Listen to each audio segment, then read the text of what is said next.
In fact, instead of cutting Social Security, we're going to expand benefits for those who are on Social Security, especially the lowest income people. Well, thank you very much for being here, for what I hope is going to be a meaningful and important discussion. As a nation, we talk about a lot of issues, but one issue that we don't spend enough time on is the reality of life for senior citizens and veterans in this country. And by the way, here we are on Veterans Day, and I want to salute all of the men and women who have put their lives on the line to defend our country. We thank you very much.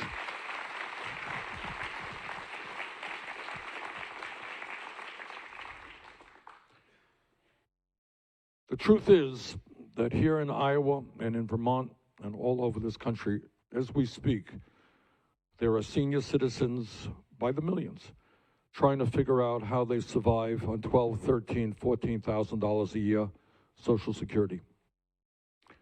There are seniors who are lonely. There are seniors who are depressed. There are seniors, in fact, who are turning to a significant degree to alcohol and drugs to ease their loneliness and ease their pain. There are seniors in this country, and I know I've talked to many in Vermont and around this country, who cannot afford the prescription drugs they desperately need. And they are literally cutting their pills in half, which is not a good thing to do. So what we're going to do today is talk about the reality of life for seniors, for veterans, and then we're going to come up with some ideas as to how we can improve that situation. And one thing, let me be very clear about, is we got Republicans out there who want to cut Social Security, Medicare, and Medicaid. Talk to Mitch McConnell, and I will give McConnell credit for at least being honest and come forward and say, yes, we need tax breaks for billionaires, but we have to cut Medicare, Medicaid, and Social Security. We will never allow that to happen. In fact,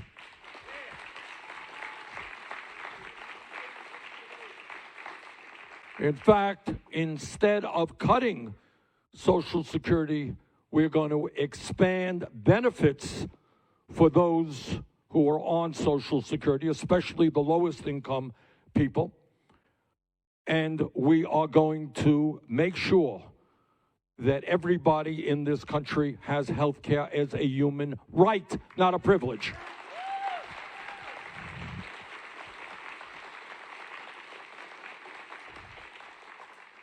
Now, Donald Trump runs around the country saying that Bernie Sanders wants to destroy Medicare for seniors. I will not shock anybody here to tell you Donald Trump is lying. I know you're all shocked to hear that. That is the case. This is what we want to do for seniors and for the American people in terms of Medicare for all. Right now, if you are a lower income senior, the likelihood is that you are having a difficult time getting the dental care that you need. You have seen, and I have seen, seniors who don't have teeth in their mouth, which is not a good thing, unable to digest their food, may get infections because of poor dental care.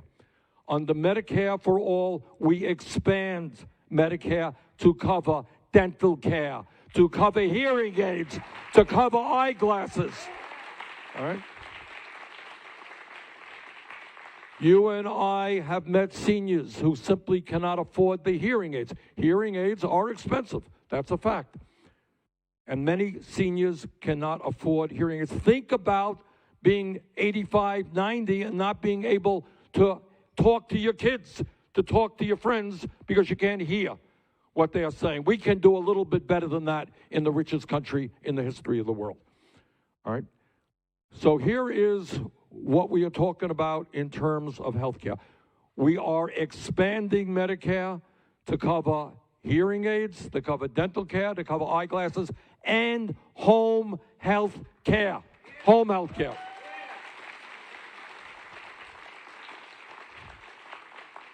You have talked to, and I have talked to, families where senior citizens wanted to stay in their homes, but they needed help doing some cooking or making the beds or just helping out with a bath or whatever it may be. But they can't get their help. They're forced to go into a nursing home, and very often that does not work out well. That's not what people want. They would like to stay home. So we're expanding Medicare to cover home health care. And by the way, under our proposal, Medicare for All, plan that I wrote, because we're going to take on the greed and corruption of the pharmaceutical industry, all right?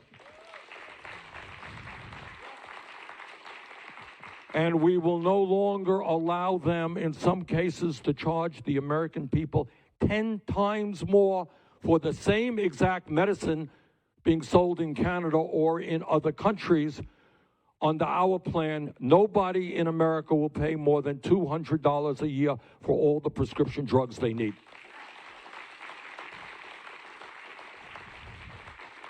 And how do we pay for all of that? We pay for it by ending the profiteering that currently takes place. Last year, the healthcare industry, drug companies and the insurance companies, made over $100 billion in profit. You got that?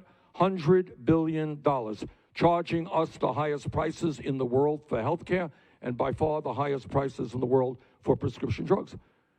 And they're going to take 1% of their profits, it's $1 billion, and they put it on TV ads in Iowa and around the country, and in magazine ads, telling you how bad Medicare for All is. Understand what this debate is about in terms of health care. It's not about health care. Nobody can defend a system in which we spend twice as much per person as the people of any other country, while 87 million are uninsured or underinsured, and 500,000 people go bankrupt every year because of medically related illnesses. Can you imagine somebody coming down, being diagnosed with cancer, having to deal with cancer, deal with heart disease, deal with Alzheimer's in the family, and then on top of that, family goes bankrupt because there's an outrageous medical bill that they cannot afford to pay. So we are going to pay for Medicare for All by eliminating the profiteering of the insurance companies and the drug companies and the incredible administrative waste because of the complexity of the current system. We're wasting hundreds and hundreds of billions of dollars a year because we have many, many thousands of separate health insurance plans. You got a $5,000 deductible. You got a $7,000 deductible. You got this, you got that, you got that. They're all different. It has to be administered. What our plan is pretty simple. You walk into any doctor you want. You walk into any hospital you want. You don't take out your wallet. You don't take out your credit card. It is paid for out of the general tax base. And because we do it in a progressive way, overwhelming majority of the American people will pay substantially less for health care than they are paying right now. That is called a civilized health care system in a democratic society.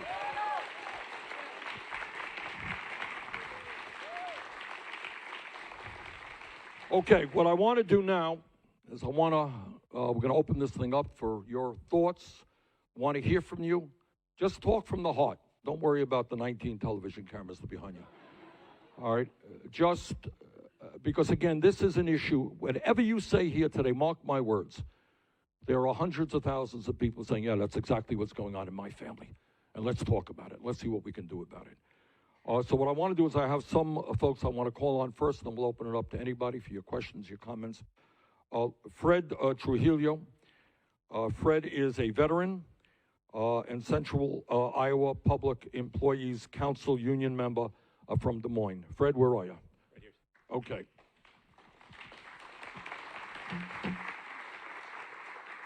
Good afternoon.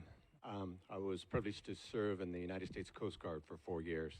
Very proud of the service Fred, that hold that mic a little bit closer. certainly was very proud of the service that I was able to provide.